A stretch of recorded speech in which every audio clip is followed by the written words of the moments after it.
બધાએ ફોટોશૂટ કર્યા પછી અહીંયા માંડવાનો ટાઈમ થઈ ગયો હતો, એટલે બધા જ અમે એ તરફ નીકળી ગયા, એટલે કે બેસવા માટે. બધાએ અહીંયા ચેર અને સોફા ને બધું ગોઠવેલું જ હતું, એટલે બધા પોતપોતાની જગ્યા પર જેને જ્યાં ગમ્યું ત્યાં બધા ગોઠવાઈ ગયા. અને અત્યારે અહીંયા માંડવાની તૈયારી થઈ ગઈ હતી અને માંડવો પણ શરૂ થઈ ગયો. તમે જોઈ શકો છો અહીંયા બ્રાહ્મણ એના મંત્રોચ્ચાર કરે અને આપણે તો શું બેઠા બેઠા જોવાનું. અને હા, લગ્ન ગીત પણ ગાયા હતા. માંડવડો ગાજે વીરના માંડવડામાં મોરલિયા બોલે. માંડવો ચાલુ હતો ને તડકો બધાને લાગતો હતો, એટલે અમે ચેર તો કેટલી જગ્યાએ બદલી અમને જ નથી ખબર. જ્યાં પણ તડકો ના આવે, છાંયો હોય ત્યાં લઈ જઈને બેસતા હતા. ફાઇનલી માંડવો પૂરો થઈ ગયો ને અમે નીકળી ગયા હતા અહીંયા રિસોર્ટ જોવા માટે.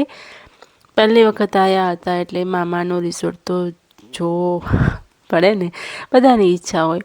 એટલે અમે આ બાજુ નીકળી ગયા. તો તમે પણ ચલો કે રિસોર્ટમાં શું શું છે, કેવું કેવું છે.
હજી પણ અમે ખૂબ જ મસ્તી કરી હતી, એ આગળના આપણે બ્લોગમાં જોઈશું. તો મિત્રો, આજનો બ્લોગ તમને ગમ્યો હોય તો પ્લીઝ લાઇક, શેર, કમેન્ટ જરૂરથી કરજો. મળીએ છીએ આવતીકાલના બ્લોગમાં. ત્યાં સુધી હરે હરે મહાદેવ.